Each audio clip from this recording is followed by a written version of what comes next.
जहां जहां बीजेपी है, ऐसा लगता है कि बीजेपी और उग्रवाद का कहीं ना कहीं चोली दामन का साथ बन गया है।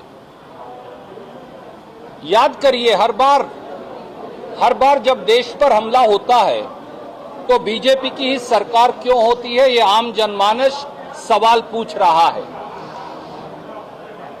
जब IC 814 को अगवा किया पाकिस्तानी उग्रवादियों के द्वारा और कंधार अफगानिस्तान ले जाया गया, तो क्या बीजेपी के कर्नाटक के नेता और देश के नेता जवाब देंगे कि पाकिस्तानी उग्रवादियों मौलाना मसूद अजहर, जरगर और बाकी सब उग्रवादियों को मेहमान बनाकर कश्मीर की जेल से छुड़वाकर बीजेपी के देश के विदेश मंत्री कंधार अफगानिस्तान क्यों छोड़कर आए थे? जब बीजेपी की सरकार थी तो वो इतनी कमजोर सरकारें होती हैं कि देश की संसद तक पर हमला हो गया था। याद करिए, जब बीजेपी की सरकार थी तो इसी सरकार में जब नरेंद्र मोदी जी प्रधानमंत्री थे तो पठानकोट एयरबेस पर पाकिस्तान से आए उग्रवादियों ने हमला किया और केवल एयरबेस पर नहीं, हमारे पुलिस स्टेशन तक उड़ा दिए खुलेआम और हमारे पुलिस के सिपाहियों की और फौज के सिपाहियों की हत्या की। उरी आर्मी बेस के ऊपर नरेंद्र मोदी जी जब प्रधानमंत्री थे तो सीधे सीधे हमला हुआ। पुलवामा में एक्सप्लोजिव लेडन, कई टन एक्सप्लोजिव की कार आई और उसने हमारे आर्मी के कॉन्वॉय को उड़ा दिया। उस समय प्रधानमंत्री जी फिल्म की शूटिंग कर रहे थे। नगरोटा आर्मी बेस पर, जो जम्मू कश्मीर के बिल्कुल सेंटर में है, एंट्री पॉइंट पर है, उग्रवादी आए और उन्होंने हमारे आर्मी बेस पर हमला किया। अमरनाथ यात्रा और रियासी के अंदर इसी प्रकार से हमला हुआ और हमारे निहत्थे अमरनाथ यात्रियों की बीजेपी की सरकार, मोदी सरकार में हत्या की गई। और अब फिर पुलवामा और रियासी और अमरनाथ के बाद पहलगांव में हमला हुआ, जहां कर्नाटक के 3 हमारे निहत्थे साथियों सहित इस देश के 26 लोग जो हैं वो उग्रवादियों द्वारा मार दिए गए। ये क्या कारण है मोदी जी कि जहां जब बीजेपी की सरकारें होती हैं तो उग्रवादी हमला करते हैं और सरकार सोई पड़ी रहती है? बीजेपी का पाक प्रेम, बीजेपी का पाकिस्तान प्रेम कर्नाटक के लीडरों को दोबारा याद करने की जरूरत है। इस देश के 75 साल के इतिहास में अकेले माननीय नरेंद्र मोदी ऐसे प्रधानमंत्री हैं जो बगैर बुलाए दावत खाने पाकिस्तान गए थे, बगैर बुलाए मेहमान के तौर पर केक काटकर आए थे, दावत उड़ाकर आए थे और उसके बदले में हमें माफ कीजिए, हमें पठानकोट का उग्रवादी हमला रिटर्न गिफ्ट के तौर पर पाकिस्तान ने दिया था। 75 साल में बीजेपी अकेली ऐसी पार्टी है जिन्होंने पाकिस्तान की कुख्यात बदनाम ISI को हिंदुस्तान बुलाया था। अमित शाह जी तब भी गृह मंत्री थे, मोदी जी तब भी प्रधानमंत्री थे, पठानकोट एयरबेस की जांच के लिए। और एक बार नहीं, अनेकों बार बीजेपी के नेताओं के ISI और पाकिस्तान से लिंक मिले। मैं आज पूछता हूं विजेंद्र जी से भी और बीजेपी के नेताओं से, नड्डा साहब से भी, ये ध्रुव सक्सेना मध्य प्रदेश में क्या बीजेपी की IT सेल का नेता नहीं था? और बलराम सिंह जो बजरंग दल का नेता था, दोनों ISI के लिए जासूसी करते पकड़े गए थे। क्या ये सही है या गलत है? बताइए, क्या ये सही है या गलत है कि प्रदीप कुरुलकर जो DRDO का साइंटिस्ट था और जासूसी करते ISI के लिए पकड़ा गया था, उसके RSS के साथ संबंध पाए गए थे?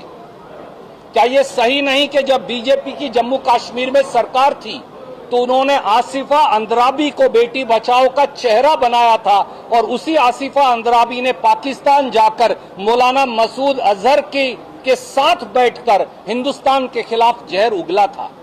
ये बीजेपी के नेताओं से पाकिस्तान से लिंक कैसे पाए जाते हैं? दोस्तों, सच्ची बात यह है कि 26 हमारे लोगों की, निहत्थे लोगों की जो हत्या हुई है, उससे पूरा देश स्तब्ध है, उसकी आत्मा छलनी है। हमने सामने आकर कहा कि भारतीय राष्ट्रीय कांग्रेस सरकार के हर उस कदम का समर्थन करेगी जिससे आतंकवाद के नाक को कुचल दिया जाएगा। पर इसके बावजूद भी 3 बातें आज सामने आई हैं। पहली बात, ऑल पार्टी मीटिंग को श्रीमान अमित शाह जी ने ये कहा कि जो बैसरन ग्राउंड्स हैं, बैसरन मेडो जिसे कहते हैं पहलगांव के ऊपर, वो जून में खुलनी थी, वो पहले खुल गई, ये सुरक्षा चूक हो गई। पर पहलगांव के सब अधिकारी भारत सरकार के और टूर ऑपरेटर कहते हैं कि बैसरन ग्राउंड कभी पूरे साल बंद ही नहीं होता। तो अगर बैसरन ग्राउंड बंद नहीं होता तो हमारा पहला सवाल, क्या ये इंटेलिजेंस और सिक्योरिटी चूक नहीं है? दूसरा सवाल, अमित शाह जी ने, नरेंद्र मोदी जी ने बैसरन ग्राउंड में जब वहां हजारों पर्यटक जाते हैं तो वहां पर पुलिस सुरक्षा बल क्यों नहीं लगाए? तीसरा सवाल, पहलगांव में 3 टियर सिक्योरिटी है। एक टियर है आर्मी का, एक टियर है सीआरपीएफ का और एक टियर है पुलिस का। इसके बावजूद भी 4 किलोमीटर ऊपर जब हजारों पर्यटक जा रहे हैं जो निहत्थे हैं, वहां आपने सिक्योरिटी क्यों नहीं लगाई? चौथा सवाल, नेशनल इन्वेस्टिगेशन एजेंसी एनआईए ने, यह अखबार में आपने छापा है, सुप्रीम कोर्ट में यह कहा है कि 21,000 करोड़ की जो ड्रग्स पकड़े गए गुजरात में, किसके पोर्ट से पकड़े गए जरूर पता करिएगा, उनका सीधा लिंक किससे है? पहलगांव के अटैक से है। तो जो उस पोर्ट का मालिक है गुजरात में, मोदी जी उसको कब बुलाएंगे तफ्तीश के लिए? छठा सवाल, पूरा जम्मू कश्मीर अब यूनियन टेरिटरी है, प्रांत नहीं है। जम्मू कश्मीर में दुनिया की सबसे बड़ी मिलिट्री कमांड है, 3.5 लाख फौजी वहां पर हैं। जम्मू कश्मीर में arm forces special power act लगा है। इन सब के बावजूद भी इतना बड़ा उग्रवादी हमला कैसे हो गया?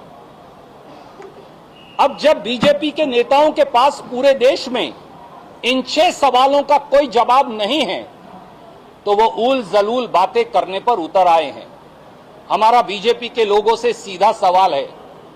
पहला सवाल, ये सारे उग्रवादी हमले आपकी नाक के नीचे हो रहे हैं, वो शुरू हुआ IC 814 से, वो गया पार्लियामेंट के अटैक पे, वो गया पठानकोट के अटैक पे, वो गया उरी के अटैक पे, वो गया पुलवामा के अटैक पे, वो गया नगरोटा के अटैक पे और वो हुआ पहलगांव के अटैक पे।